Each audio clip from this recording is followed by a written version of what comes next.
The Graphic Histories Podcast. I got bit by a radioactive bug. I tried an experimental drug. Went up for a stroll on a gamma testing range. I found an enchanted hurricane. I made a serum that made me small. I modified the serum so it would make me tall. Radioactive isotope in my eyes. Dying alien helped me accessorize. I gained the proportion and strength of a spider. Now I'm invincible and I can fly. I lost my sight, my other senses were heightened. I'm gonna put on my pajamas and go fight crime. Hey, it's that time again, and that time is Graphic Histories Podcast time. My name is André, your podcast host. Big thanks to Ugo the Mock for our theme song, Superpowers. And big thanks to you, gentle listener, for tuning in to another episode. This one is an action-packed, gut-punching, insides exploding, phantasmagorical, insanely, I lost it, episode. Today we're talking with the wonderful Renée Nault, who is the writer and artist of the Handmaid's Tale adaptation graphic novel, which came out recently. Renée is an amazingly talented artist, doing some beautiful work. I don't think I said it to her when we were talking, but I called it achingly beautiful, is the way I described this particular graphic novel. It's beautiful. It's fantastic. The choice of colors, the vibe it gives you, the feeling, it's just a perfect way to bring this story the way they did it in graphic novel form. So I'm very excited for you to hear that conversation. It was a great talk and a great chat. On the home front, just want to do a little nod, shout out. The news recently broke, and I certainly heard it when I was listening to an episode, that Mark Maron's podcast, WTF, is ending. Now, Mark's show is a great influence on this one, which I'm sure if you listen to it and you listen to his show, you probably can understand that. But I came to this show, I think it was like around episode 600 or something, and I've been listening to his show ever since. I haven't missed an episode, so it's been a part of my life for about a part of a decade. And I don't know, man. I'm going to miss it. It's weird how you get into these shows, like podcasts. There's a billion of them out there. I mean, I'm on one to middling success. But, a guy like Mark that sort of innovated the industry and went on to sort of create the podcast as we know it as it is today. And very open, very vulnerable interviews with very talented people getting into places that they don't often talk about. And it's always a very wonderful conversation. You always learn something you didn't expect about the person that he talks to. And it's always a great ride. And Mark is very talented, wears his heart in his sleeve, and has these really engaging conversations with these people. And just brutally honest about himself and about them and about their work. Not afraid to shy away if he doesn't like something, what they do, just talk about it. Not rude, but certainly honest. And that's something you don't see a lot of nowadays, especially, when people interview people of merit on these types of shows. They obviously want to not alienate them, not upset them. But sometimes, it walks a fine line. You want to get to the heart of the matter, learn about who they are, get to the truth of the work. And sometimes in the pursuit of that, you're trying your hardest to not offend. And I'd never say, in my mind, that his conversations offend. But he certainly is not afraid to poke and to prod and to get into some deep and dark places. And with that spirit in mind, I try in these talks to get some of that out of people. I don't want to make people uncomfortable. It's never the point of this. I never want to broach any subject that my guests would not want to talk about. But sometimes when you learn something about them that comes out of the conversation that would, to me, indicate a big part of how they came to be the person they are, it's worth exploring. And that's something that listening to Mark's podcast over the years has instilled in me. And I owe him a debt. So, Mark Maron, if you're listening, I'm sure you're not. But thank you for the wonderful, wonderful episodes, the show that you brought. I loved the show that he did in IFC. I love his work as an actor. I just think he's a cool guy. I really dig it. And did you ever see the movie To Leslie that he's in? Check that out. It's really, really good. But enough on Mark Maron. Just like to say, as someone that I greatly admire, really dig his show, and obviously it was a big influence on this. I'm gonna miss him. I'm gonna miss it. It's like having something in your life, every day you see the same neighbor, say, they wave at every day on your way to work, and then one day they're not there, and maybe they died, maybe they moved away, but it's just like it's something that was a big part of your routine and a big chunk of your life, and it's always strange when it's gone. It's not like losing a loved one in a sense. Maybe that's why I use the neighbor allegory, but something that you're familiar with, you're comfortable with, and it's been a big part of it. And it seems like a lot of the shows that podcasts I've been listening to lately have dropped off. I was listening really into the Paul Giamatti one, the Chinwag, and that one ended. I was listening to Mick Garris's Postmortem, and that one's gone as well. They finished that one. Mark Maron's podcast is ending. The Arrow Video podcast is ending. Yeah, it just seems like a lot of these shows that I watch have come to an end, or listened to rather. So anyway, there's still great content out there. And speaking of great content, I just want to give a shout out to the Hold Up Video or the Hold Up Movie podcast, which friend of the show Davin and Chris Murphy do together. Great show, well worth listening to. Long, very long. Davin, I know you're listening. It's a long show, but I enjoy it. It's just I only complain about the length because I'm someone that really takes a lot of internal joy from like finishing something. So to hit finished on a podcast, play, it's done, it's over. I listen to it, I can file it away as being done. It gives me joy to compartmentalize those sort of things. So it just takes me a lot longer to get through that one. But it is a great listen, great chat, and a great way to learn about movies you've never heard of. And, they just recently talked about a movie called The Secret of Algernon, which was filmed in New Brunswick, never heard of. Sounds very interesting. Probably going to check it out. So thanks to them for the show. And go check that out, Find a new podcast, find some great content, especially something from people connected to the United Federation of Podcasts, which we are proud members. So check all that out. But since you're in the mood to check things out, why not check out this conversation that I have with Renée Nault? I really dug this. Renée was very open. We had great conversation. We get to the heart of some of her influences and how she came to be where she is, and how this Handmaid's Tale adaptation came to be, and what working with Margaret Atwood was like.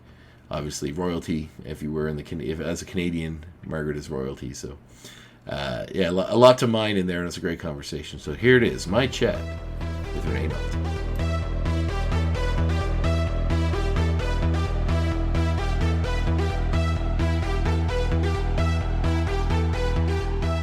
Sorry about last time. Oh, totally fine.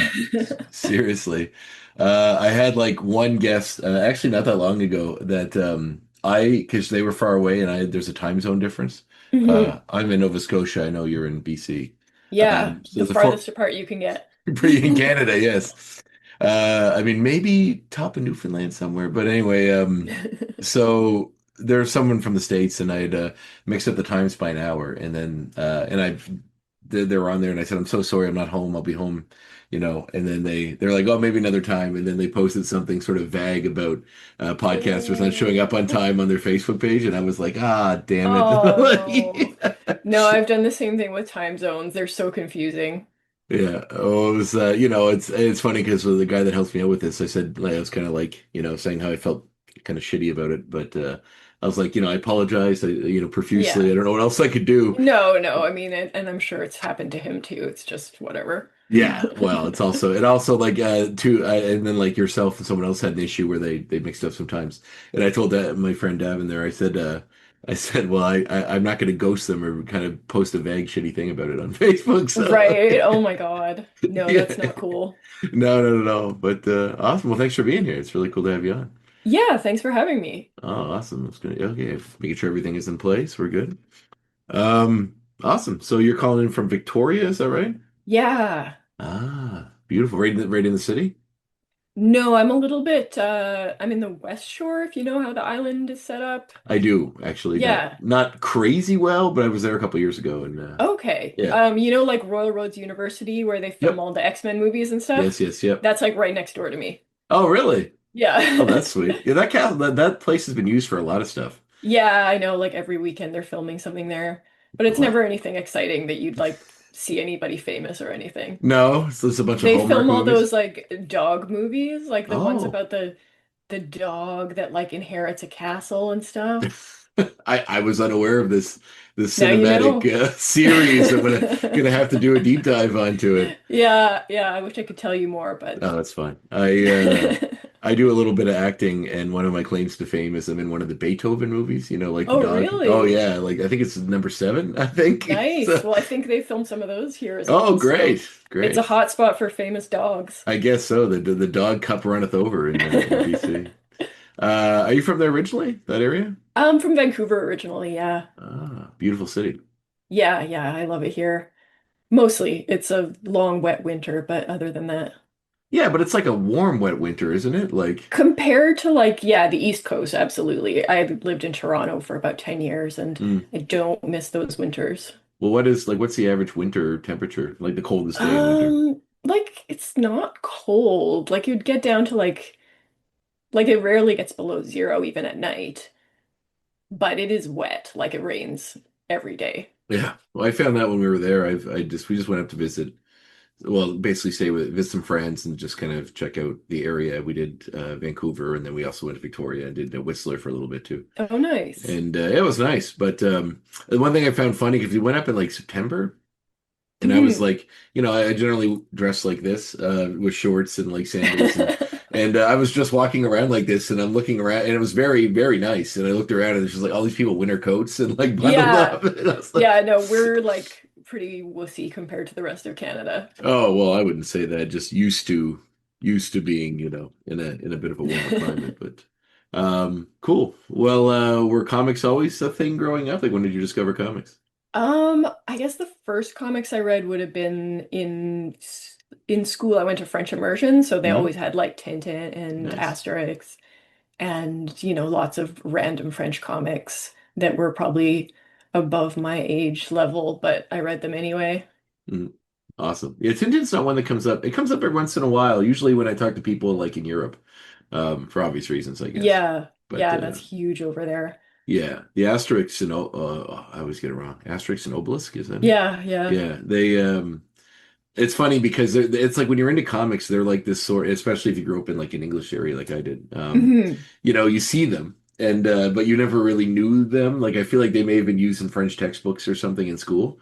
Um, Yeah, like they're on everything in France, it seems like. There's like live action movies and stuff of them. It's With really like funny. Gerard Depardieu, I remember seeing an ad for one time, and I was Yeah, like, "Oh my yeah. God, that guy's Yeah, still it out looks there." wrong. It's very strange because there's such a like it almost be like seeing a live action Bone movie. Like it'd be Yeah, really right? Like it weird just like seeing. looks weird. Yeah, I mean, I would love there to be a Bone movie, but I don't know if a live It would action have way to be is. animated. Yeah, it'd be very strange seeing like a sort of anthropomorphic, human-ish, realistic-looking Yeah. Bone. Ooh. That's nightmare fuel. Well, they don't really lend themselves. They're just like weird, white, smooth little Yeah, characters. They look like yeah. aliens, kind of. I suppose it would be CG, like completely computer animated these days. Yeah, it'd be kind of neat if they. Yeah, I suppose so. It'd be neat if they sort of did it like Who Framed Roger Rabbit, where they were like animated and everyone else was live. Oh yeah, that would be perfect. That would be pretty interesting. But well, Bone is like one of those cherished books for me Yeah, absolutely. from childhood. Well, like when did you start drawing right away? Was it like after you got into the comics, was the drawing the next step? I was drawing like since I was a baby, pretty Hmm. much. And so like I always said I wanted to be an artist. And I was always, drawing.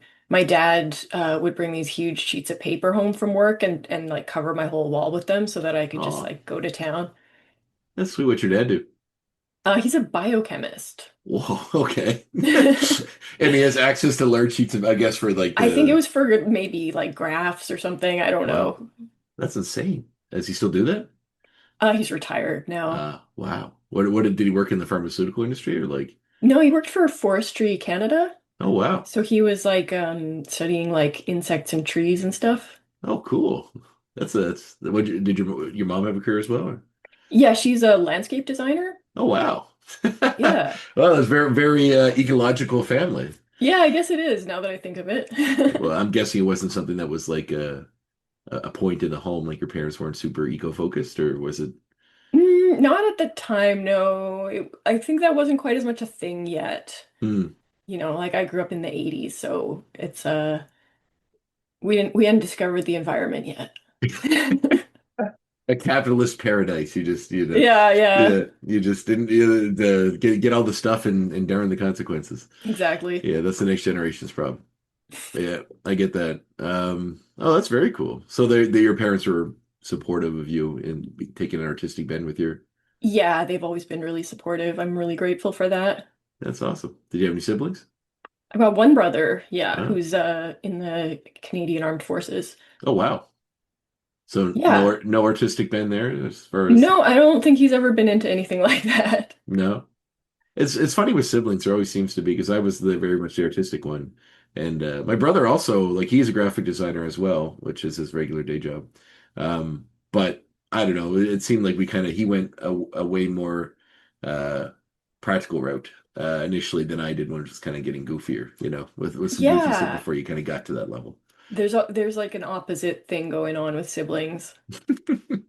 Kids too. I feel like if you have a child, it's funny that like I don't know if it's necessarily intentionally rebellious to be like, hey, you know, I my parents are biochemists, so I'm going to involved with very scientific jobs. I'm going to go the opposite route and do something, like it doesn't feel like a conscious choice because my parents certainly didn't have any artistic sort of efforts. I remember dad drawing and nice, like he drew well, but he was like a carpenter and worked in the woods and like nothing, Mm, very with his hands kind of person. yeah. So it's kind of funny how it goes that way. A friend of mine used to always tease me that as like a colossal nerd, that if I ever had a kid, which I don't, that they would probably be like super into football or something that I'm, Hmm. that I'm not into, and be like, I don't want Well, to that read seems so Spider-Man, Dad. normal. Like Yeah. that's why I think it's so weird when, there's all these like nepo babies where like the kid goes into acting because their dad was a famous actor and stuff, Hmm. and it's like, wouldn't you want to do the opposite? Like you could do literally anything. Hmm. I don't know. Like I would probably just go like completely the opposite direction if I had a famous parent. Yeah. Yeah. You wonder, you think it's like, I guess, like I heard it kind of said that way that when they talk about that Nepo baby thing about, I think it was Tony Goodwin, who's like an actor you'd probably recognize. His family is Goodwin of the Myers Goodwin and MGM Studios.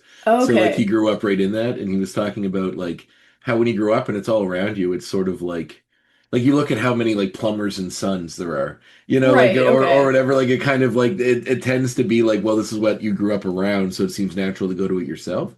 True. But yeah, I have a lot of respect for I think it's Wyatt Russell because he tried to be a hockey player originally, and then like blew out his knees or something and couldn't be a hockey player anymore. So then went to acting, and then became Okay. then followed in his dad's footsteps, and now he's the U.S. agent in Thunderbolts.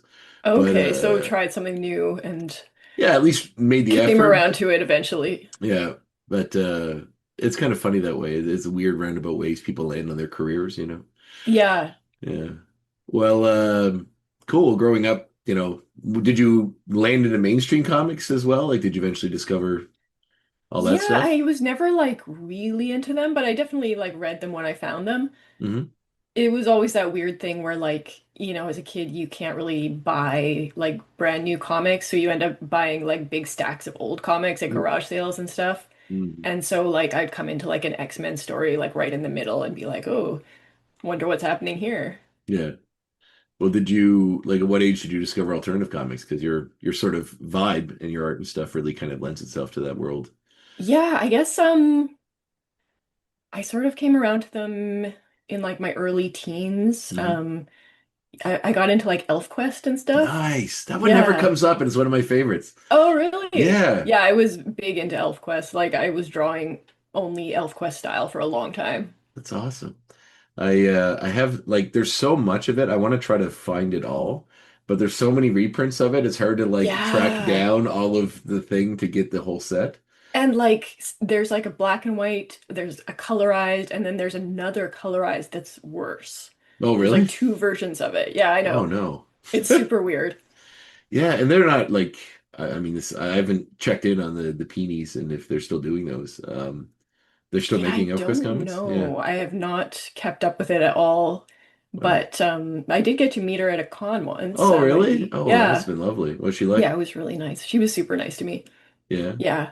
it's such a. I was trying to explain it to somebody the other day about what it was about, and I'm like, well, they're like elves, and then they're trolls, Yeah, and it's kind and of complicated. and the They're elves elves, but are they're actually from space. yeah, they're actually aliens, and like the trolls were like their slave like their slave Yeah, class that they used that and then they sort of cry, and they used to be tall and now they're small. yeah. It kind of doesn't come across well to explain it. Yeah, but it always like as a kid, it seems so kiddish, I guess, to look at it. But when you Yeah. get into it, it really wasn't. No, Like, it's quite dark. yeah, there was like, death quite often. There was like Yeah. a level of like adult kind of sexiness that was sort of Yeah, inherent in there too. definitely. And yeah, and like, when you got into later issues where they kind of explain where they all came from, and it's like, dealing with alien races and slaves and everything Yeah, else. And it was quite like yeah, it was adult, but it looked so cartoony. So yeah, I yeah. think a lot of people probably didn't give it a chance because of that. Yeah. It's a lot when that comes up as often as it should in the realm of like like alternative comics that sort of inspired a generation because I feel like it probably has like I think more people than like have probably been influenced by it than actually like mention how much it seemed to impact the industry at the time, I guess. Yeah, I don't know. Like I didn't have a sense, like was it really popular at the time? It It's been seemed, I around for mean, a it long was time. printed by Marvel, so it must have been somewhat popular. Yeah, that's sort of what brought me to the table with them was I think those reprints in Epic. Yeah. Because they were doing Gru as well, which I was really into around the same time. Okay. Which is always a fun book. But like, I found Usagi Jimbo and Bone and those sort of books that were all Yeah. yeah. And well, also your work to me, and I think you mentioned this somewhere that I found online, is inspired by a lot of sort of Asian influences too. Um, Yeah, a lot of like Japanese printmaking and stuff mm. really inspired me. So how did you come to that? Like, where did you discover that sort of style of Um, art? I don't know. I think I probably just like saw it somewhere and then like started digging up more and more of it like at the library. And then like eventually I like I've now spent a lot of time in Japan and like seen it firsthand. But when I first got into it, it was just like, oh, this is amazing. What is this? Mm. Well, it's very ethereal, Yeah. dreamlike and sort of flows. It flows really well. It flows really beautifully, and there's a really like because it's printed with wood block, there's a really interesting separation of like colors and like foreground and background elements and Mm. like everything. It has a really designy look Mm. to it, which I Yeah, really, yeah. it almost seems like kind of an intersection of true artistic, and then also like functionality too. Yeah, well, because they were some of the first things that were made to be mass produced Mm. in Japan, right? Because like they were like the posters of the day where you could like just buy this and hang it on your wall and be like, "Oh, I have art." Like I wouldn't have been able to afford it, but now printmaking. Yeah, yeah. A friend of mine was a art school guy, and I think he'd focused his term there on printmaking, and kind of looking at some of the different ways that things he had learned just in his studio. I have a lot of his art in my house. I don't know if you can see, Oh, but nice. the one of this one is like me as Frank. It's from a play I was in where I played the creature in Frankenstein. Oh, cool. But he also did this sort of Charlie from the from It's Always Sunny in Philadelphia and Oh, some of those up nice. there. Oh, But those are prints. Like yeah, he did them with those lino are cut actual or original pieces. But he did study and like they're actually painted. yeah, But he did his initially kind of learned his stuff through the printmaking process. But are you cool. familiar with is it Ott Thomas Ott I don't think OTT? so. Check. He does like art, but it's all he does comic art, but it's all scratch. Like like out of Oh, like scratch. the scratch board? Yeah. Oh, wow. That's And time intensive. yeah, it's quite impressive. He does a lot of horror stuff because it kind of lends itself to that the way his style is. But Oh, maybe I have seen that. It's kind of ringing a bell. there's like a book called The Panopticon, I think, that sort of has like six short stories in it that he did, and then he did sort of an adaptation of this weird Lynchian horror movie. It's not actually a Lynch movie, but it seems like it called Dark Country, I think, where it's like a Okay. time loop thing. Um, I so definitely have to check that out. yeah, it's pretty cool. Did you go to school for art? Like what was Yeah, I went to Sheridan in ah Ontario for illustration. ah So I started my career as an illustrator. I was doing a lot of like editorial and fashion and advertising and just kind of taught myself comics based on that. Really? Yeah, like at the time there were no comics programs really that I could find at least. Hmm. So like when I decided I wanted to make a comic, I was like just kind of picking up all the comics I could find and studying them and trying to figure out like how they worked. Really? Like figuring out the Yeah. storytelling sort of aspect of it? Yeah, because like reading comics and making comics is very different. Like, I had to think about them in a more analytic way and figure out like, oh, this is where you would use different camera angles and like, oh, this is how you would like compress a story, to tell it in a certain number of panels and there's all this analyzing that you have to do. Yeah. And because nobody was teaching me, I was kind of like just figuring it out on my own. Were you a movie nerd too growing up? Like, were you into movies? Yeah, Yeah. definitely. Yeah. And I probably have like just as much cinematic influence in my work as Mm. comic influence Well, in that. I'm glad you said that because I was curious because I know looking at your work, I got that vibe. Um, Yeah, yeah. Well, I feel a lot of comic artists who really love to play with the form of comics and like, mm, the layouts and, the different ways of storytelling that are exclusive to comics. But I really like the pacing and the camera angles and stuff of movies. So I'm always kind of trying to bring that into my work. mhm. It's I watched a movie the other day. Are you into horror movies at all? Yeah. Did you ever hear of this Iranian vampire movie called A Girl Walks Home Alone at Night? Yeah. All right, I watched it for the first time 2 nights ago, and the director had done a graphic novel kind of prequel and I think adaptation of it as Oh, well. I didn't know that. Yeah, in the version I collect movie like Blu-rays, and in the version I have, it comes with a little mini comic that was from this.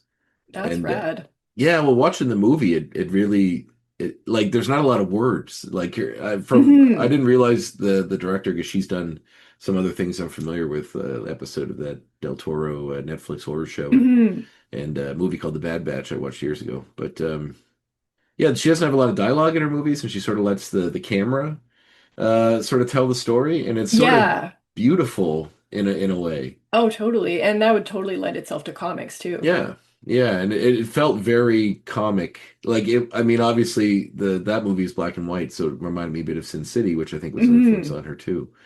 But yeah, like you kind of forget, like a lot of people forget how close those two worlds kind of seem, I guess, like comics and if you look at like storyboards for movies, they look like Yeah, comic I mean, a books. storyboard is just a comic, basically. Yeah, I talked to a guy that did storyboards for movies, and he most notably he did the Lighthouse. The Oh, cool. Yeah, he storyboarded that when they filmed it out here in Nova Scotia, and Oh, I didn't even realize they filmed it out there. yeah, it's in Yarmouth, which is like Huh. the northern or the southern part of Nova Scotia.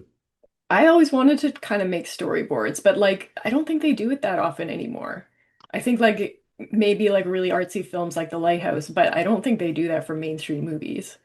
I would assume not. I mean, they're so bloated. You would assume that they just have all Yeah. the time and the money in the world to film 1,000 things and let the editor figure it out. Yeah, I think they do.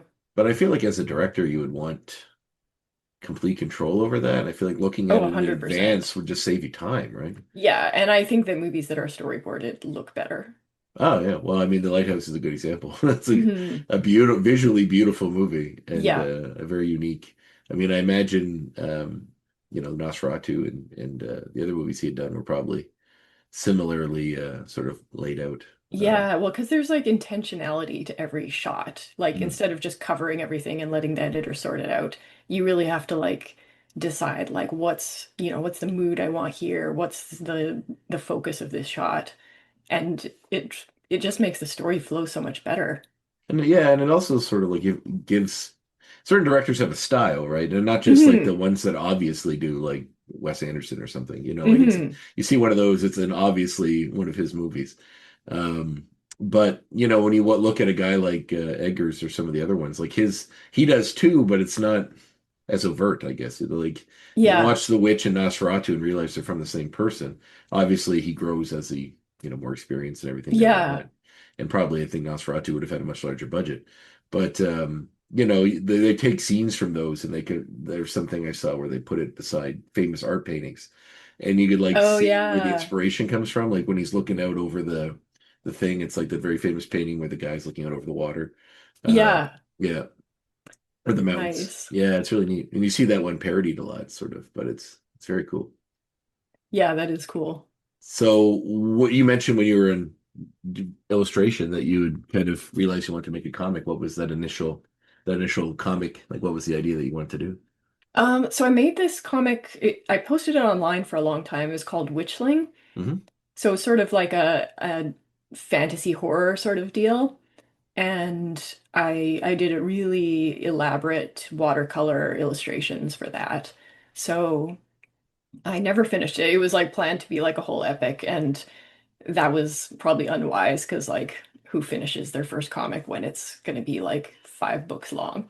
A lot of people that don't finish their like 10th comic, so finishing any Yeah, comic is a feat.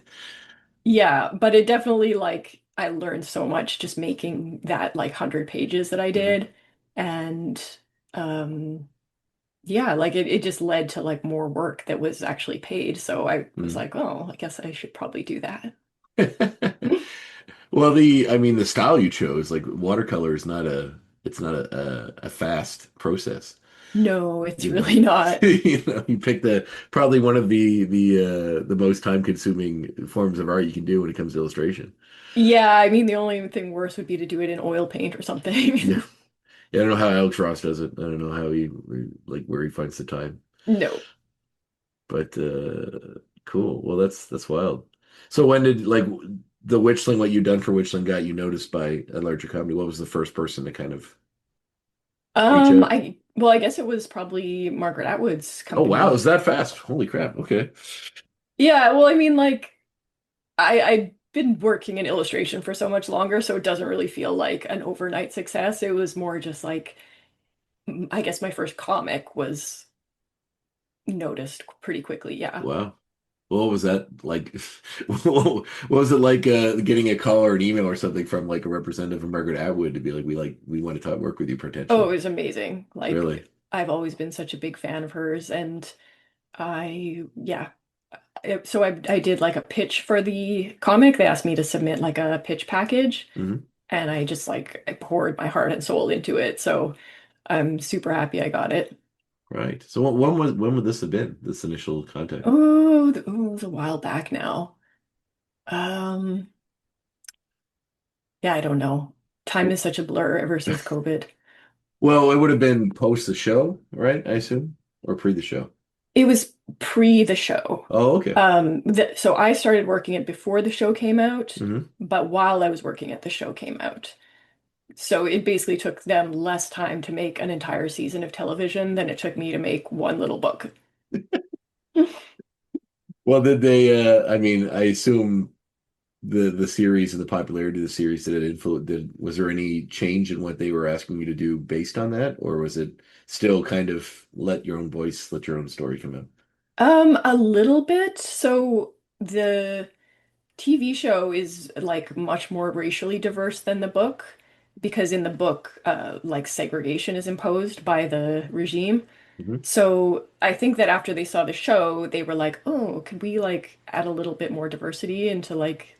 And I'm like, "Well, not really, because we're halfway done the book, but like we did sort of diversify the crowds." Hmm. But I don't know. Thinking back on it, I kind of think that the aspect of segregation was important to the story. So I don't know if I like that change. Yeah, I mean that seems very much an important part of the totalitarianness of the theocracy of the states Exactly, in yeah. that And world. like when you see like the direction the world is trending right now, it's Hmm. like it is like trending more toward back towards segregation and it's not. Yeah, I think that like I understand why the show would want to have a more diverse cast because it's Mm. like you want to see, lots of different kinds of people in your show, but the scarier aspects of the world, yeah, I think it maybe should have been kept with the segregation because I don't want to shy away from that aspect of totalitarianism. Yeah, and especially how like the show seems so prescient, or the book rather does even, and that's why Yeah. the show has become even more popular. I think when Trump became president, the number one selling book on Amazon the next day was 1984, Oh, and yeah. number two was The Handmaid's Tale. Yeah. So people are already like, "Uh-oh, this is coming," and very much. I don't want to be an alarmist, but there's certain aspects of the way that the White House is doing things now, um, that is gleefully malicious in how they Hmm. do this stuff. Like this whole thing about them renaming the Harvey Milk battleship. Yeah, it's like why? It's And like they do it during Pride Month. Like yeah. you have to think like there's something like gleefully like, this is really going to piss them off. Oh, they love it. They Yeah, just love it. exactly, to these decisions. And Yeah. it's in all these diversity hire or the DEI things that they're going off on, Hmm. and it's like really making it a point to say like, someone of color in a position probably isn't, have the experience or isn't qualified, just Yeah. if, for no No, other if reason than, it's yeah, if they're dark skinned, then they shouldn't be doing the job. And it's like yeah. kind of in putting home this point that like the white way is the superior way. Yeah. No, it's really sickening and yeah, like you say, it's gleeful, which is Mm. just kind of like, oh, like all the worst trolls on the internet are running the country. Yeah, now they're starting to eat each other, so that's interesting too. So, Yeah, well, I'm glad we're up here, but also a little bit worried that things are gonna spill over here. yeah, I mean that's always a concern. I think it was Rob Williams that said Canada is like a really nice apartment above. No, was it a really nice Was it? It was like a really nice apartment above a crack house or something like Oh that. yeah. Like, and that always sort of stuck in my head as being a really funny sort of take on that. Yeah, it feels that way. Um, but yeah, I mean, as far as like the artistic world goes, and trying to especially with censorship, the States has always had an issue with that. Hmm. And like I'm sure this book would probably have, you know, problems. I'm sure there are a lot of places that don't carry this book in the States. Oh, It's it's probably on their it's ban one of list. the most frequently banned books in the States right now, the Yeah. graphic novel specifically. Really? Because Yeah, it's something that's easier to digest easier for to a flip younger audience. through Yeah. because you can look, any parent can flip through it, see a few alarming images, and it gets banned. Whereas like reading a whole novel is a much more committed experience. So I think it kind of skates by sometimes. The concept of banning, I guess. I mean, obviously, I assume I know your answer to this because you're an artist and you're out there creating work as well. Like, the idea that like if it's not for you or you don't want your kids to have it, then don't buy Hmm. it and move on. But the I idea that know. like this is hurting us as a society, Yeah. no one should Yeah. read this ever. And it's like, and if you read the things, like if you read the Handmaid's Tale or the sequel or whatever, like it's obviously um, trying to draw your attention to the possibilities of if you let things slide and suddenly, and start taking away freedoms, what Hmm. that could look like. And Yeah. for some reason, and it's so funny that the people that are, I mean, it's obvious that the people that are doing it are so upset about people seeing examples of it. Yeah.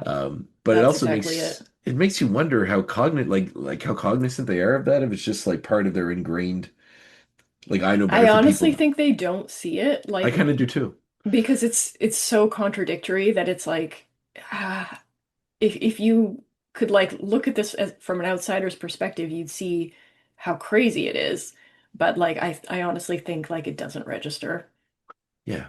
Yeah, I think so too. Because it's almost like if you're trying you read that book or you look like I doubt they're they're self-identifying enough to recognize similar traits in themselves. They just see, Yeah. it's just something saying, oh, this is, it has some level of sexual nature or something in it that like, and that's enough to like take it off the board. Yeah, Um, or maybe there's a thing where people are made uncomfortable by something and they mm, don't identify that feeling as like well you're supposed to be uncomfortable because it's a dark story and yeah. it's they just feel the discomfort and think this book must be bad. Mm. Well, that's it. People, I think, and that's a general statement, but I think people do, and I agree with you. Like people aren't people aren't comfortable being uncomfortable anymore. Hmm. Like Yeah. you would sit in a movie in the 70s and watch, Taxi Driver, for instance, and there's like Hmm. aspects of that movie that would be like very unsettling, about the dark nature of people, obsession, all Yeah. that stuff, and you would walk away saying like, "Wow, what a exploration of the dark side of humanity that made me uncomfortable," but it was a very interesting story. But now people Yeah. can't even get to that. Like they don't. They don't want to. It's just, and maybe that's why, like, I don't know, the Minecraft movie does $1 billion, and then so, something that like something that's like a really heady, interesting exploration of humanity skates Yeah, by and maybe wins some stuff at a film festival. But exactly. Yeah, no, complex ideas are not popular right now. there's a movie I saw at the film fest in Halifax last year called Girl with the Needle. Mm. Um, I highly suggest it if you. I think it's a Dutch movie, and it's black and white, and it's very unsettling. But it's such an interesting movie with that puts a lot morally at you for you to try to like, you know, deal with and think Hmm. about. And there's some people that do some truly horrible things. But then you sort of it lets you sit with it and kind of realize that, well, what would you do in that situation? But also like that people are still people, regardless of the monstrous things they do and the reasons they Yeah. do them. One of my favorite movies is this movie called Happiness by Todd Solondz. Yeah, yeah. You've seen it? Yeah. That's a Yeah, dark one. I know. But that's what I like about it because it's sort of like it goes through like some of the worst type of like the worst that humans can do to one another. Hmm. And it still shows them as conflicted, haunted human beings. Yeah, I Even think even there's makes you this. feel bad about a pedophile, which is not Yeah. easy to sit in it. But for a minute, you're like, oh, this bad, like this poor fucker, like, Yeah. and it's like it doesn't make you like excuse what they do, but it certainly makes you understand that they are human too, despite Yeah. being monsters in And I some. think that's the problem is that people don't want they take any they look for like a hero in the movie. And Mhm.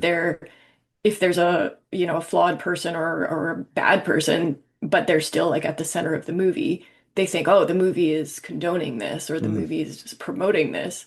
Yeah, And it's like that's really not what it's supposed to be doing. You're not supposed to be rooting for them. yeah, It's a study of their character. yeah, yeah. It's weird that people glom onto that. I think it's like this othering that we need to do, where like, well, this is bad, this is good, Yeah, yeah, and it's very then black and white.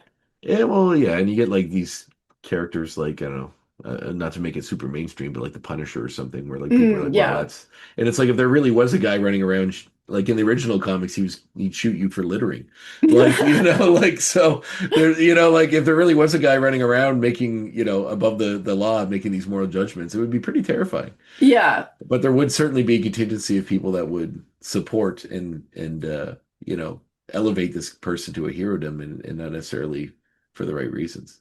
Yeah, well, like the idea of a vigilante is really appealing if they're punishing the people that you think should be punished, but, Well, probably wouldn't be that way in real life. I think the average person feels like justice isn't really delivered in the inner world, and that No, and well, it clearly isn't. Like we can yeah, all see that, and it's appealing to think that somebody would be out there correcting things, but of course, in real life, would probably not be that great. probably not. If you walk down the wrong alley, get mistaken for a mugger, and then get beaten to a pulp by a guy in a devil costume, you'd probably feel Yeah, slightly probably. different. Yeah. Slightly different by it, but who knows? Yeah, it would keep things interesting though. That's true. That's true. I like how like movies try to broach that sometimes. They'll try to take like a realistic look at what it would be like if the guy really was running around doing that. It always kind of just becomes a comic eventually, Yeah, like Kick Ass or something. Like that's not a right, right. or even like Super, that James Gunn movie or one of those ones. Um, Yeah, that's kind of a flaw in a lot of the like superhero deconstructions is that the heroes are still pretty cool, and I don't think we can really objectively look at this. Yeah, yeah. I find that I often bring up like Watchmen, how like people think Rorschach's like the coolest character. I'm like, he's fucking, like he's a deeply Yeah, disturbed, racist, misogynist, violent, wholly messed up person for good reasons. Like they'll give you yeah, his backstory and you understand where he came from. But it's like you shouldn't be like, man, I wish this guy was around cleaning up the streets. It would be, like, yeah. That's the problem. That's like the Fight Club problem, where yeah, like people just see a cool character and they're like, yeah. "Ah, he's the hero. This is rad." It's like, no, you kind of missed the point of the thing, Oh but man, yeah, that book was written by a gay guy to discuss how wholly terrible like unchecked masculinity is. Yeah. And people totally miss that. They're like, Yeah, "Oh and they got man, the when it, opposite point. yeah, so cool. We just got around and beat each other up and made soap. I don't know, that'd be amazing." Yeah. Well, as far as like, telling complex stories, like you obviously were tasked with doing that in this way. Um, I mean, what was working on the project with, like, did you work directly with Atwood or is it just like through proxies or? Yeah, I got to meet with her a few Oh, times, wow. and then she would review the thumbnails and then the art as I was finished it. Oh, I also submitted like a script that I did sort of like in a movie script style Hmm. to like show her like what the edit would look like and try to describe how it would play out as a comic. So yeah, I got a lot of like access to her, but she wasn't micromanaging at all. She really just let me do my own thing. Wow, that's super cool. Yeah, It's it nice that she was was that engaged with it. yeah, it's really like ideal. Like she was super interested and supportive, but wasn't trying to like, get in there and make it completely hers because the book has been adapted into so many different forms. I think she's kind of just like more interested in what somebody else would do with it. Mm. Yeah, I guess you kind of think about that. Like, if you're the creator of the thing, to watch how somebody takes your creation and puts their own spin on it must be very Yeah, interesting. Um, cool. Well, I'm glad she was happy with it. I mean, it's beautiful. thank you. Yeah, it's such a cool look of it. It really, like, even just the style of it really drives home the isolation, I guess. Like the feeling, like there are these, like, just from the stuff I've looked at, there are these long shots that sort of like, really put her in the center that Mhm. that really show the isolation and her place in the world and how, monstrous that world is. Oh, I'm glad it comes across. Did you Yeah. but since the show hadn't come out yet, did you watch like the 80s movie or whatever to get any kind of? I watched a bit of it. I've heard it's not very good. It's not great. Hmm. I So know what she wasn't Margaret super happy told with it. me, she told me that there was supposed to be an internal monologue, Oh, really? which would have had things from the book, prose Yeah. from the book, but they cut it out, like late in the production of the movie. Ooh. So the movie is like very like quiet in ways where it seems like there's supposed to be something, but there isn't. Ah, really? So yeah, it's a really weird experience to watch because like there are a lot of moments where the camera will be holding on something and you're like, okay, like is there something I'm supposed to be getting out of this shot? But Mhm. I guess that's where the internal monologue was supposed to be. Wow, what an odd decision. Yeah, it seems like a bit of a mess. Yeah, well, I mean, that was, I guess, well, I don't know what the timeline between when the book would have came out and when they made that adaptation, but it wouldn't have been super long. No, I think Um, the book would have been pretty fresh. yeah, which is, I guess, you have the benefit of years of it, being in the Definitely. center eye of the zeitgeist and all the other versions of it that have sort of Well, come I out. did watch the opera, the Danish opera, and it was like amazing. So I think like even though there's probably not a lot of like direct influence of the opera on the graphic novel, I was really inspired by what I saw there. Really? So, like, Yeah. was the costuming and everything It the was like same? totally different from what I did, Uh-huh. but the feel of like the just the way they designed the sets and everything, it was very stark and very dystopian. And it was just like so disturbing to watch, even though there's no like violence or anything. It was just like, the discordant music and the very stark staging and like things being very symmetrical. Hmm. Yeah, it was quite intense. Wow. Like I think Well, a lot more intense than watching, a really graphic, violent depiction would have been. really? Wow, that's Yeah. interesting. Well, was like, so would it have been like sort of a muted coloring in the way that opera would have been, as well as the costumes obviously being bright.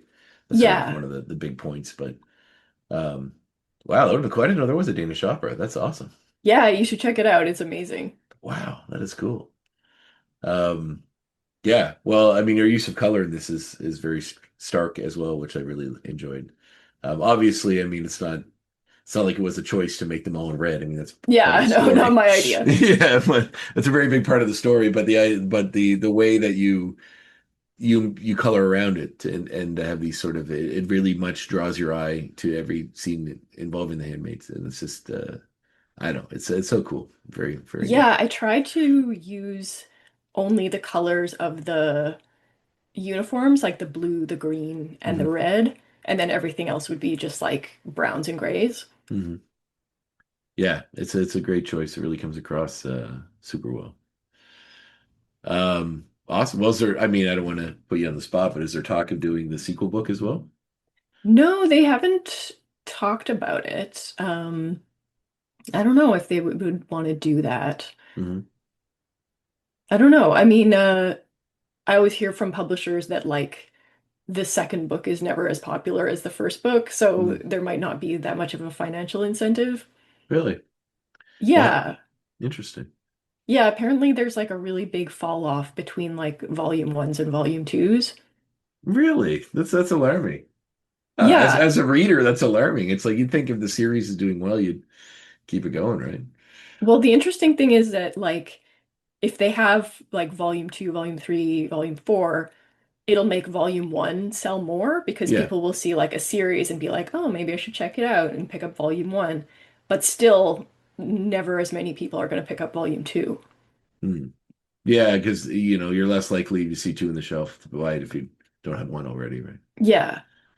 Um, cool. Well, how long? I mean, you mentioned it's an extensive process with the way you do your art, but how long did it take you to do this book? Um, Probably like 2 years and a bit. Wow. Yeah, it was quite a process. I'm working on a new book now, and it's uh, going over schedule a little bit as well because like the watercolor process just there's no shortcuts really. It just Mm, takes a long time. wow. Can you tell us what that is, or is that a? It's a young adult book actually, so it's quite a departure from The Handmaid's Tale. Oh, cool. But yeah, it'll be I don't think I can really announce it yet, but it'll be coming out next year through Penguin Random House Oh, 10 wow. speed. Oh, that's awesome. Do you Yeah, what is diving into the young adult world like as far as doing art in that sphere? it's really fun. Yeah. Yeah, just like it's I can really like indulge my like cartooning side a little bit. Like Mm. things are a little bit more like cute. Like I don't want to say cute because it's not like kawaii or Yeah, anything, but yeah, it's yeah. like, you can be a little bit more manga influenced and just like yeah, it's a totally different thing. Cool. Well, like you mentioned, you spent time in Japan. Was that just of a personal nature? Yeah, like I was like studying art informally by like, just Mhm. like going to lots of galleries and like, looking at everything. Did you like you mentioned manga? Is that something that's inspired you as well? Like, do you have Yeah, definitely. yeah? And I assume Miyazaki perhaps might be an influence as Definitely, well. Okay, yeah. yeah, Yeah. yeah. I Well, don't want like to assume everybody. that like everybody. If you're like you're into anime or something, you're like, oh well, you must like Miyazaki movies. And it's like, well, not necessarily, but there's a lot. So cool. What did you like? Did you just check out the printmakers? Did you check out sort of everything when you were there? Just everything, like Oh, contemporary art galleries, like historical art, and like anytime I could see like manga and stuff, like original pages. what were the mangas that you gravitate towards? Um, like a pretty broad spectrum. Hmm. Like I like horror manga, but I also like romance manga. Hmm. So really kind of just a slice of everything. I'm familiar with one of those types of manga. I'll let you guess which one. It's a Uh, romance, right? yeah, of course. Yeah, super into the romance manga. Yeah. No, but you see like the so many volumes. Like I don't get to chat a lot about manga with people, it's Mhm. something that's always kind of been when I see it and I get into it, I really get into it. Like I love it, but it's not something that I naturally gravitate towards unless someone hands me one or there's Mhm. something about it that draws my attention. Yeah, I Uh, mean, I came to manga pretty late. Like yeah. I didn't read it as a teen because it wasn't really that accessible. Hmm. So I guess I was probably in like my 20s before they started having manga at the library and I started picking it up. Like I had always, watched anime and stuff as a teen when it was on, but actually getting to read like these multi-volume manga sets was amazing. And yeah, there's lots of good stuff out there. Yeah. I mean, I discovered, I think it was, they did like a manga adaptation of the Mountains of Madness, I think, like the H.P. Lovecraft Yeah, book. And I yeah. came to those, and when I was really young, I bought them all because I was working at a comic store. And I just really liked the look of it without knowing sort of what I was doing, but I'm really glad I did it because now I have the whole thing is the Lone Wolf and Cub books. So I have Yeah, like the whole run of those. I had a lot. I was really into Astro Boy when I was really young, so the right. adaptations of that, like, but then eventually you kind of, as you get older, the guy at the comic store would suggest things here and there, and I discovered Pluto, which I was a big fan of, Yeah.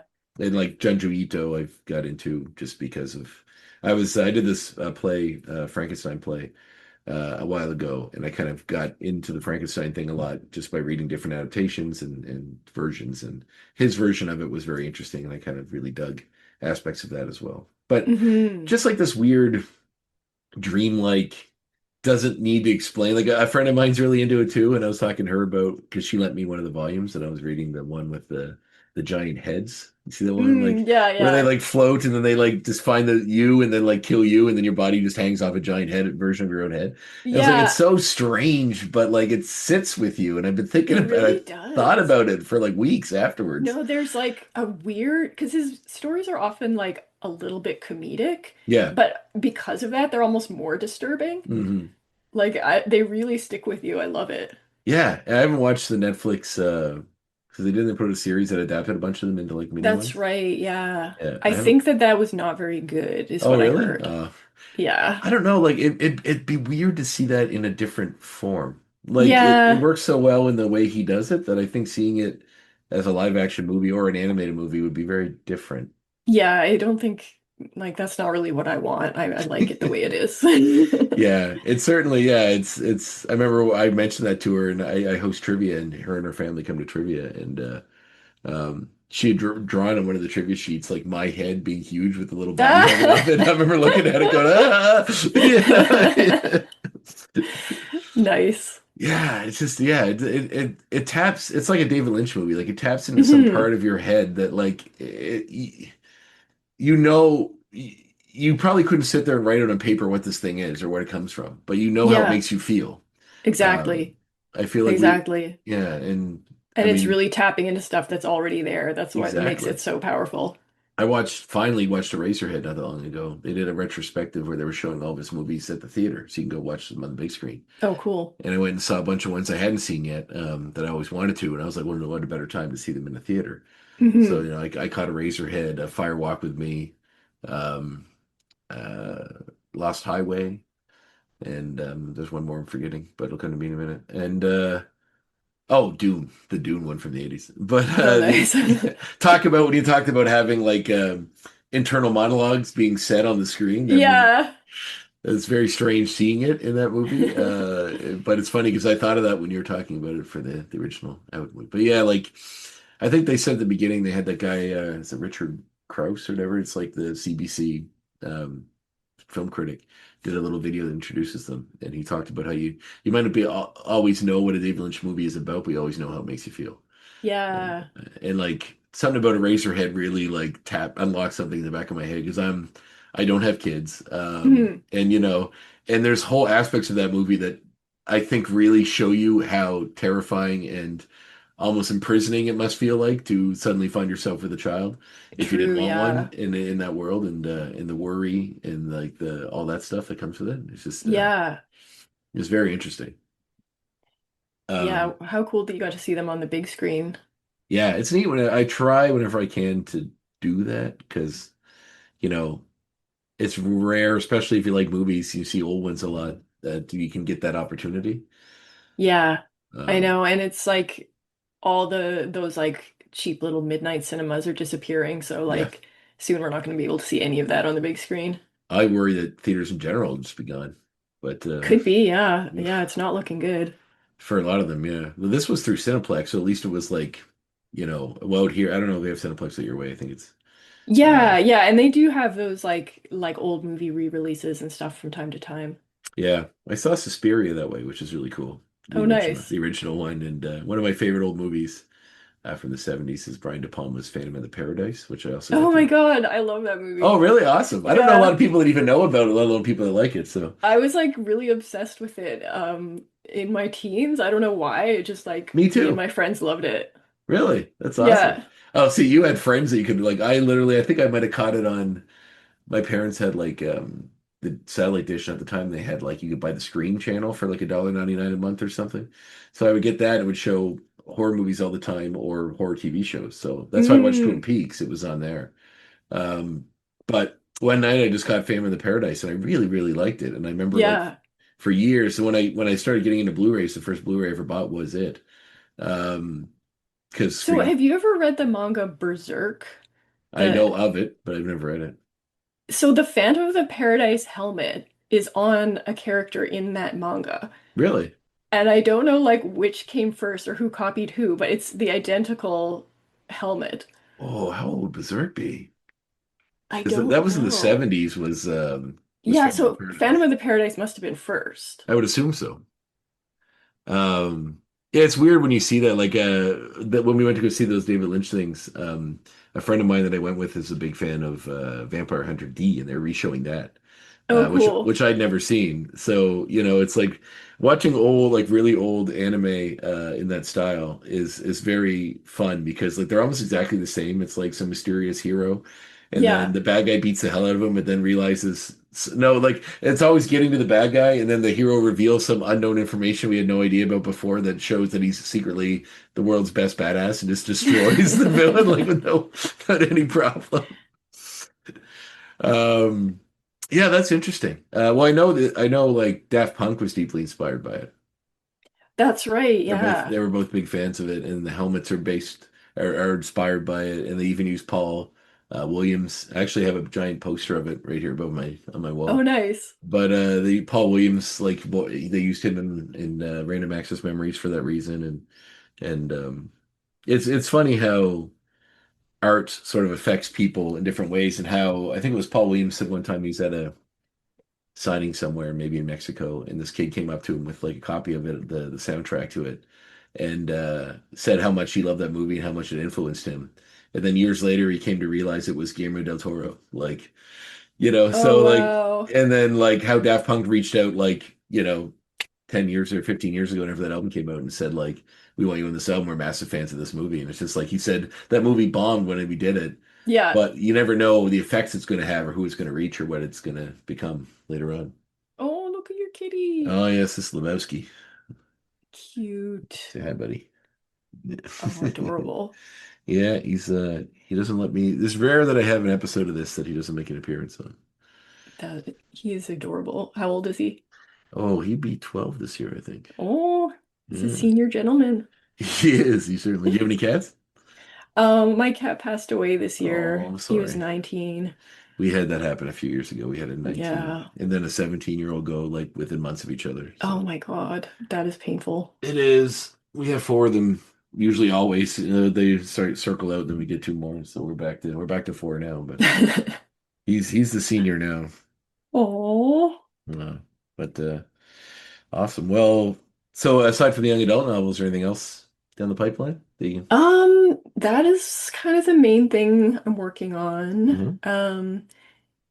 Yeah, I want to do some more like maybe a fine art show, kind of like just branch out a little bit because, comics are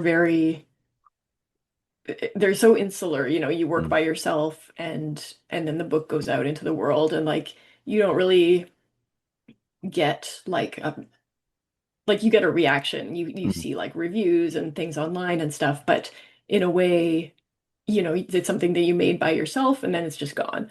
So I don't know. I feel like doing maybe like a gallery show or something like that would be a bit more out in the world. Well, do you sell your pages or do you have? Yeah, I sell pages and I do like small originals these days that I sell. And like in the past, I've done like exhibitions of my illustration work. So yeah, I just like I've been in this world of making this particular book for like 2 years, I think Mhm. now. So I'm definitely thinking like I need to I need to like do something else for a little bit.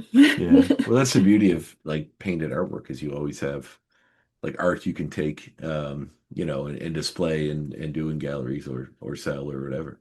Yeah, it seems to be getting less and less popular to do like art on paper. Mm.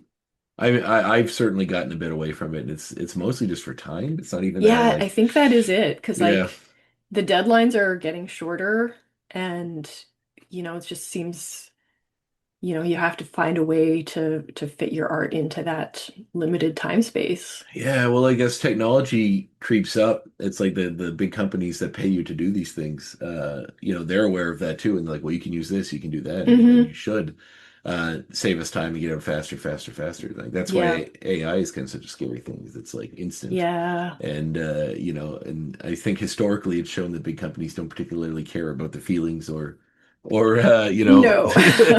or the lifestyles of the artists that they employ No, sometimes. not at all. So the idea they can just make the art without the artist, I mean, I know it's not that simple, but that's, basically what it boils down to some of them. It gets dicey, a little scary.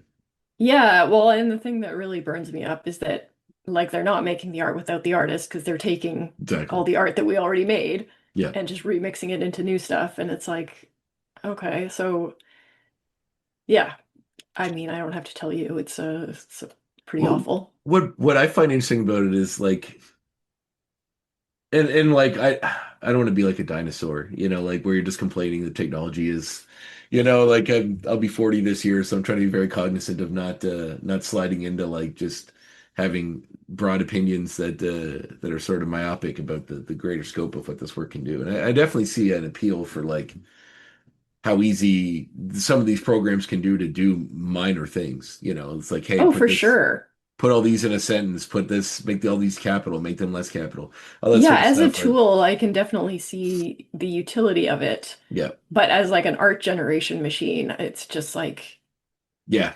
Well, how does it make you feel when first of all, people? terribly unethical, and second Yeah. of all, creating work that is totally uninteresting on any level. Well, I think it's because for most people, and like I assume as an artist, you probably would understand this too, that most people think art's pretty disposable. Like, Yeah, when it's like, we just draw me a picture to do this. Like, as a graphic designer, especially, I'm like, can't you just like make me up a logo or something? It's like, well, right. yes, but it's not. Yeah, but people like in their day-to-day life, it's just the thing. Most people are, a lot of people are reading comics, aren't doing things where they would sit there and appreciate art. And certainly as a society, everything is very, you binge watch your show, you move on to the next one. Hmm. Like to sit there and really appreciate the art that goes into it, not so much. But what I find it's like, and I don't want to like shit on these people, but like I'm on a board of directors for a thing that I do in town. It's Hmm. I won't get too deep into it in case anyone's listening, but and then one of the people involved with it as a gift for all of the people on the board gave us all she made photos of us as using AI as action figures. So it was like Okay. this cute little thing that she presented at the meeting for us, and everyone was kind of got a laugh out of it. But I'm sitting there as a graphic designer on the board, and, Hmm. and I know this is something she just made as a joke for all the people on the board, and probably didn't think about it. But you're sort of like Yeah, watching this very easy way this person made this art, but didn't make this art, in this yeah, fun way that just sort of like without probably any thought given towards any of the stuff we just talked about. yeah. No, people don't think about it at all, and it's kind of disappointing, but it is what it is, I guess. Well, it's funny how nobody gets involved until it affects them directly, right? So Yeah, yeah. it's like if suddenly this new AI thing did your job for you, I assume then it might become a more of an issue, right? Yeah. Well, and the thing that I really don't understand is like, okay, even if it takes all of our jobs, time marches on and we're not owed jobs and whatever. But like, how are people interested in the stuff that this machine is spitting out? It's not interesting. Like, what makes art interesting is the intent behind it. And, randomness Yeah. is all that the machine can produce, and that's not intent, and so that's not interesting. Yeah, and like there's nothing original. Not that I mean, how many movies exist now, right? Like everything's kind of been done, and if it's been done again, it's been done in a different way. But there's always something. There, like I don't want to use the term Yeah. soul, but there's like a soul to art that like when it's good art and it reaches you in some way. Like I couldn't imagine a Coen Brothers movie being made. You know what I mean? Like through Yeah. AI. I couldn't imagine a script that it shot out being having a glimmer and having the magic that comes with watching one of those movies. For me anyway. It could be No, well, for because somebody what else. makes it interesting is like all the million choices that went Yeah. into making it. Yes. And, just like taking everything that already exists and shaking it up and spitting a bunch of stuff out. Mhm. It's just not interesting. No. And it's yeah. And it's also like I don't know. You can prompt it to do anything and read what it tells you, and it's usually pretty, bare bones, whatever. Like it's and you can tell to do it in the style of something else, but it only just regurgitates it. So like the whatever the Yeah. spark of what they said was there or the idea, it's not that. It's just the words.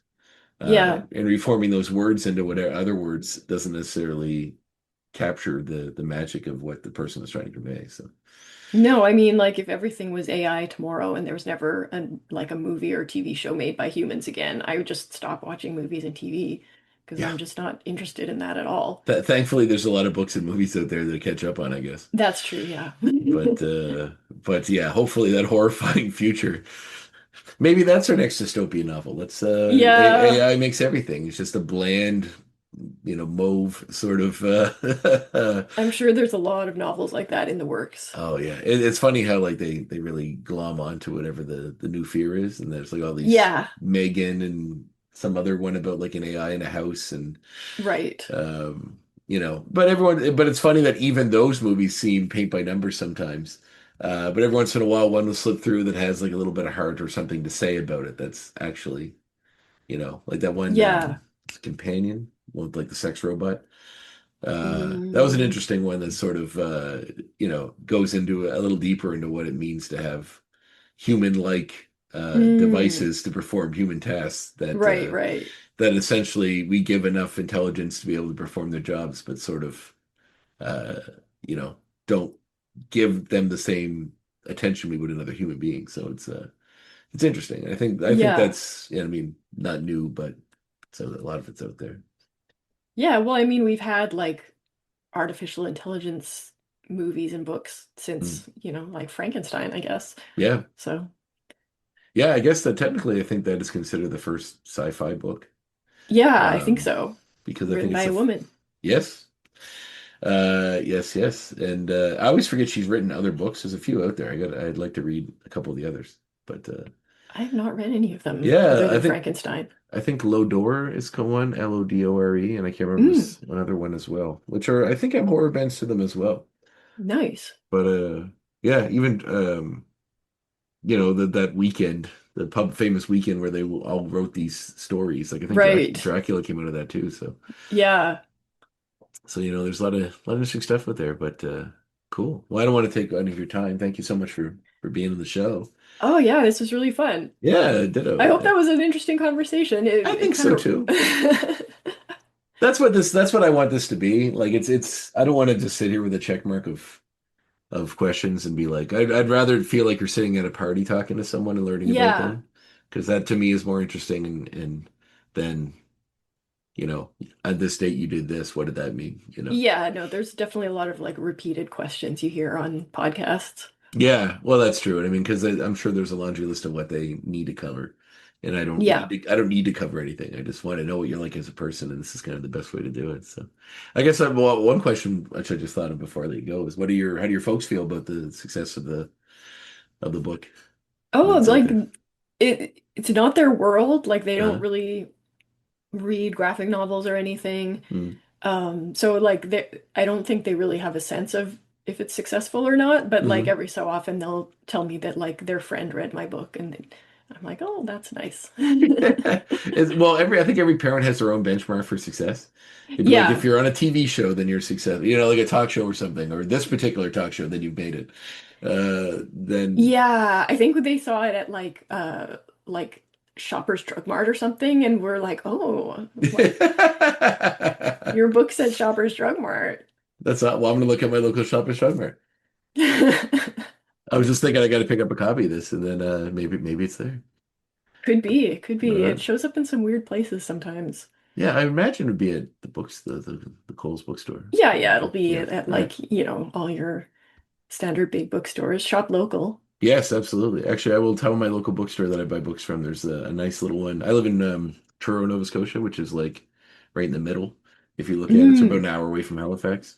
okay. About halfway between the airport if you've been to the East Coast, and Yeah. yeah. Well, those are the only two places I've been in. Yes, well, the airport, when you get off it, you go to Halifax, and then about the same distance the other way, you go to Truro, which is kind of right in the Okay. middle. So if you're going on to New Brunswick, you have to pass through it. It's kind of the hub, they call it. Right. So we have a local store here called Novelty, which gets a lot of new books and sells you old books as well. So it definitely seems like something that should be on the shelf. So Yeah, I will well, request it. sadly, it just keeps getting more relevant every year, so. Yeah, well, let's hope we can find some more positive things to take from we'll take from the lessons learned from the book Yes, and maybe do some real change here. So, oh, exactly. Well, it is a warning, so we're supposed to like heed those and make yeah, changes. So, not a guidebook. yeah. Yeah, yeah. Yeah, I think there's some confusion there. So yeah, I think we should have them in red by now. What do you think? Yeah, there's a Yeah. lot of good ideas in Yeah, here. yeah. Oh yeah, yeah, yeah. Oh God. Well, on that horrifying note, thank you so much for being on the show, Nate. It's been a pleasure. It's been a pleasure to talk to you. Thanks for All having right. me. Have a great day. You too. Bye-bye. Bye-bye.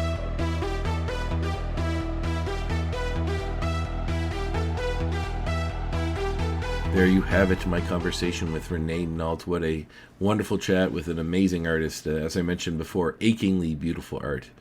I was going to say painful, but painful seems, I don't know, too harsh. Achingly beautiful. It makes you ache with how beautiful it is, which is a good thing in my opinion.